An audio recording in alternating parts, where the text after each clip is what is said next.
Good morning, and thanks for having me. Indeed. 64 years of statehood. That's what we're looking at. The president set the tone.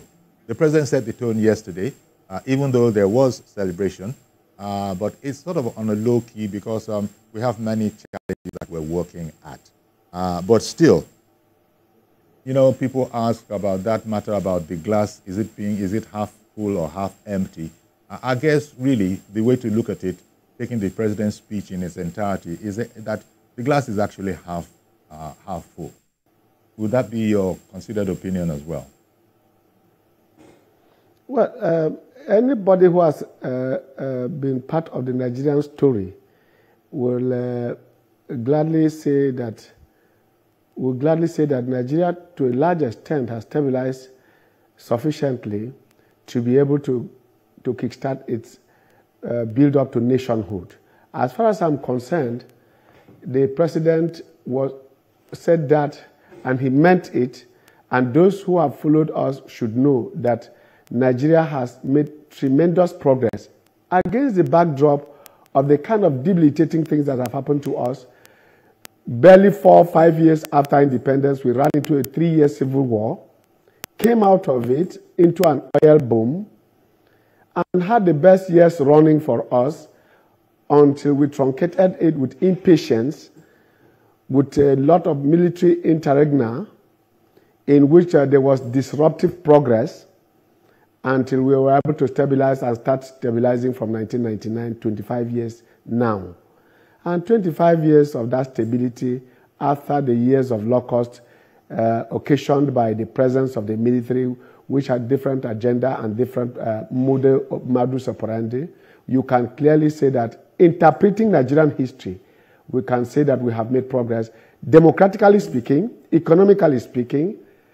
Yes, we've had a lot of setbacks on account of what I have told you, the kind of military things, military interventions that truncated our progress, our steady progress, because in the beginning of a nation, errors will be made that will lead to the kind of thing you find as a civil war. Thereafter, there are going to be economic hiccups, and then you are bound to start stabilizing at this stage. And this can bring so much pain that some people who are not having the heart can even give up on the country. And that's why you start hearing some people thinking with stopgap impressions of Japa and all that, and telling you Nigeria is a scam, Nigeria is a that. That is because they are impatient with the progress that is going to be made, and the pains can be quite excruciating. I am very sure that if you liken it to the birth pangs of a woman, no woman in the labor room will want to ever give birth again. But thereafter, the joy and cry of a child will make her questioning why the husband is staying late from the house. This Nigeria will be good again, and we are on the path to progress. I can tell you and assure Nigerians that we are on the path to progress. Indeed. And as the president, in fact, that was the sort of theme of the president's speech, sort of measured optimism and imploring Nigerians to be patient, even as somewhere, they even went as far as being derisive, let it be said, but then not all. But there's a section of the society that is thinking that the only thing to do is, can we just reverse the removal of fuel subsidy? And on that account, you know, the president has been consistent that, sorry, it's a very, very painful thing. It's a very, very painful thing. He hasn't made light of it, but that question is not on the table at all, because that's not going to serve us. But there are those who think that, oh, just give us this relief. You know how they say, I think, is it in homeopathy, where they say a doctor has to be wicked to be kind. In order to deal with this situation, the president has gone this way, and he's been imploring Nigerians to bear with us. And I guess Nigerians are saying that, well, it is painful, but they put their trust now in the president, who you know, has said that they are working, we are working as a nation, and things are going to get better. That's the promise he's made. Now, I am not a spokesman for this government. Sure. Hello. I can hear you. I'm not the spokesman for this government. Yes, I am aware that, and I can say this for sure, having been here for some time, that between 2015 and now, we have had sufficient deficit in information management for government. Handlers of government information have been grossly deficient, and that has disconnected the populace from the very good things that government is doing. And I keep repeating, and it bears repeating, and repetition is for emphasis in communication, that half of what is done, if it is communicated to our people in the right way that it ought to be, most Nigerians will not give up and will not lose the kind of hope and will not be in the state of despondency that we are finding across the nation and in the faces of most Nigerians. Oil subsidy has been removed. Have we also seen the corresponding increase and freeing of funds, the freedom that funds have gotten from the federal to the state, to the sub-nationals? Because nobody is following that trajectory and that information is scarce in the public domain. Most Nigerians keep looking up to a President Tinubu in Abuja to go and do magic in Ogbomoso, to go and do magic in Badagry, to go and do magic in Sokoto, to go and do magic in Calabar. It is not true. It is not possible. We have sub-nationals and we are running a federation in which the federating units have some level of independence. And once funds are released to that point, remember, when Okonjo-Iweala, as the coordinating minister of economics under Jonathan, told us that we are benchmarking oil for $65 per barrel and we are getting $115. She insisted that we must create a sovereign wealth fund, that this money that we see today, we may not see it again. Therefore, we should create some leverage to save that kind of money.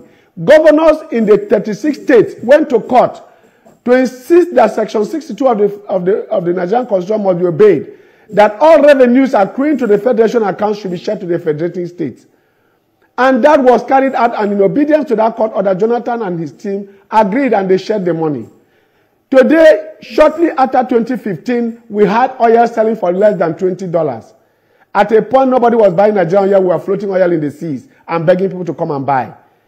And it settled for $36 per barrel under the first regime. And then the international recession occasioned in 2020 by the COVID-19 occurred again to further exacerbate our crisis. Now in all this, what information was being passed to the populace on the radio stations in their local languages? We used to have MAMSA. It is still existing as National Orientation Agency. We have them in all the 774 local governments in Nigeria. What are we doing with the FM stations that Radio Nigeria is carrying? Because in most villages, we are not going to have light. And even where there is light, it is not consistent. So what do we do with the dry cell batteries that radios carry? I remember that when Trinidad and Tobago had a crisis, America had to drop transistor radios to make sure information was disseminated. Are we doing that in Nigeria? Is that too much for us to do? So as far as I'm concerned, we should manage this information. But let me give Nigerians this. Even as a private person, being a party member, I will still have to try to cover the gap. And that gap to cover is to tell Nigerians that they should just move across and call their friends across the country with their telephones and find out what is going on in their places. Why is it that so much money is being released to the state from federation account because of the subsidy that has just come in place? And nobody is talking about that money in the states. To the point where even the federal government has to start sending rice and other food items to intervene in the short term for those things to happen. Where is the information? Why is that information not in the public domain and the playgrounds and with the town criers in the villages? Is that too much to do? And then, of course, finally, the point to make about this entire thing about oil subsidy is that no country on earth goes without subsidy. But what we were enjoying in Nigeria was subsidy for the few. And that's what this president, coming from that sector and being the oil minister, has insisted will not happen in Nigeria anymore. And that is to say that with Dangote coming on and with 4 refineries coming out, if that happens, you will not be talking about subsidy. We'll be talking about how to manage our oil and how to get Nigerians buy oil at a lesser price, because competition will naturally force it down. But within this interim, within this short gap, within this period of mediating and intervening and getting Nigerians to get used to the fact that oil subsidy the removal of oil subsidy has come to stay, we must then also begin to show Nigerians, and that's what I want NLC, TUC, and others to insist that they can also participate in the oil sector and free oil from the cartel that is holding Nigeria hostage and running an alternate government and making it nearly impossible for every Nigerian government since 1999 to operate, to even know the quantity of oil we produce. We don't know. No Nigerian, not even the president of Nigeria can tell you that, because NNPC is now running as an alternate government. And I insist that that must be free. Nigeria must be freed from this. Otherwise, we'll continue to buy oil for even up to 2,000. They are telling we're buying cheap. Why won't we buy cheap when we are producing so much? Why won't we buy it cheap? Is there an offense for Nigerians to buy petrol cheap, to buy kerosene cheap, and to get light cheap? Is it an offense? With all the 4 means of generating light, including gas, which we have in heavy deposits and is being discovered in more and more states across the country, up to Bauchi, up to Imo. Why are we talking to ourselves as if we must be poor because it is part of our portion to inherit poverty when there is wealth all over us? I do think that this president must rise and fix NNPC. I will keep repeating this. NNPC must be fixed. We cannot have 4 refineries shut down for more than 30 years. And then we have just one Dangote coming up, and then they clamp down on Dangote and say they must be done. They cannot regulate and at the same time become players in the same field. You can't be a referee and a player at the same time. It doesn't work, and it has never worked anywhere. So that is the area in which I think the president has to step in and be firm and fair to Nigerians on that.